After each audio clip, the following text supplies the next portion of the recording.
Hi guys, Jim Archeco here, Archeco Homes team. I'm going to show you a little project that we're doing here.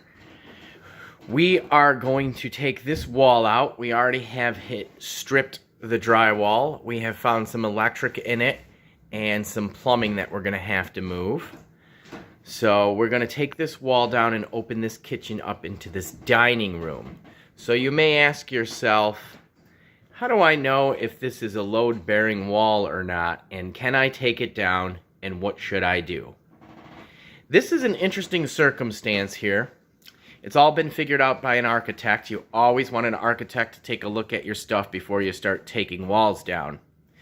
On this side of the wall, it isn't carrying any load to the upstairs, as the joists are running the same way as the wall. So all the load on this side of this wall is on this exterior wall and this center party wall. Now if we come to the other side, we have already built a temporary wall, which you see these studs right here. And I'm going to step on the other side of this to show you why. On this side of the wall that we're taking down, the joists are running right over the top of it, over about half of it, and that is carrying the load for the upstairs, and then it switches with a big beam over here, a double 2x10, which creates the cantilever to outside. So this is a partially load-bearing wall, so it's going to require a beam and some quick engineering. Basically, what you have with this is you're really concerned about uplift because of the cantilever and the load here. So we've built a temporary wall so we could take it down so it'll hold everything up as we're working. This particular wall has been designed to come down, and we are going to use two 2x8s, and what I have right here is a drilled out steel plate that has been all spec'd and engineered to carry the load here. And we're going to sandwich that between two 2x8s, and we'll show you how this all comes together. Our next step here is to remove and relocate the plumbing, disconnect the electric, and take the wall down, and then we'll start framing it up and opening this up and getting that steel plate in place. There are a ton of other ways to do this, and it all depends how it gets designed. Here we're going to use a drop beam, so the beam's going to be exposed because it's going to be part of this kitchen, and we're going to tie the soffit into this beam, so it kind of gives it kind of an aesthetic look of being all one room. A lot of times we recess them in the ceiling, so it's a flat ceiling across. And again, there's all sorts of materials that you can use. That's my compressor that just turned on. So we'll just give it a second. So we can also use other materials other than steel beams to do this. Like we can recess a microlam in there and cut back these joists here and hang them off the microlams, or whatever an architect specs for the job. So that was just some simple, quick ways to tell if your wall is a load-bearing wall or not. If you know which way your joists are running in your house, you'll know if your wall is load-bearing if they go over the top of it. If they run parallel with it, chances are it is carrying no load. But again, always speak with an architect and get his stamp of approval and have him design the proper support and header and sized properly for what you're taking down. Every situation is different.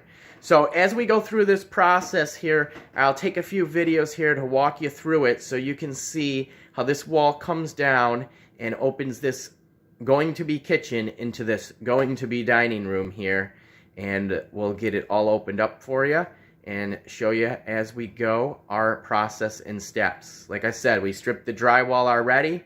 We have some plumbing and electrical in here. We're going to remove that. We've built the temporary wall on the load-bearing side to give us temporary support. So after we remove the electric and plumbing, we can take the wall down and then we can begin to reframe. So we'll see you for step 2 of the video next. Hi guys, so we are in step 2 here, and as you can see, we have successfully removed the wall. There's our temporary wall standing up. We have moved the plumbing, and we have it all tied back in, and we got that all out of the way, and we have moved the electrical. Now we have a completely free of structure opening with our temporary wall holding up our load-bearing section of this house. We have our steel beam that is going to get sandwiched between two 2x8s, in this case, is what was spec'd out to carry the load. We are going to have blocked solid down into the wall cavity over here. We have one crippler in ready to receive, and we will pack that solid once we're done, and that will carry the load all the way down to the block foundation. And then over here, we will put a crippler in to hold the beam up and block that solid, and that will carry all the way down to the beam in the basement. And that will carry all the load to our upstairs, and we will get rid of our temporary wall after we do that. So we're going to put these beams in, and we are going to attach the steel plate to it through the center, and we'll be ready to rock and roll here and take that temporary wall down soon, and we will have a complete opening from the kitchen to the dining room, family room area. After all the construction is done, you can see that we have successfully opened the 2 rooms into one. In this circumstance, we used a drop beam. It was engineered to carry the load from upstairs and also prevent uplift. In this circumstance, we used 2 2x8s and a steel plate sandwiched between it. We carriage bolted it off in a W pattern. The beam goes into the wall cavity and bears down all the way onto the block in the basement on one side. On the other side, it goes into the wall cavity and it bears down all the way onto a steel beam in the basement. Here's what it looks like from this side.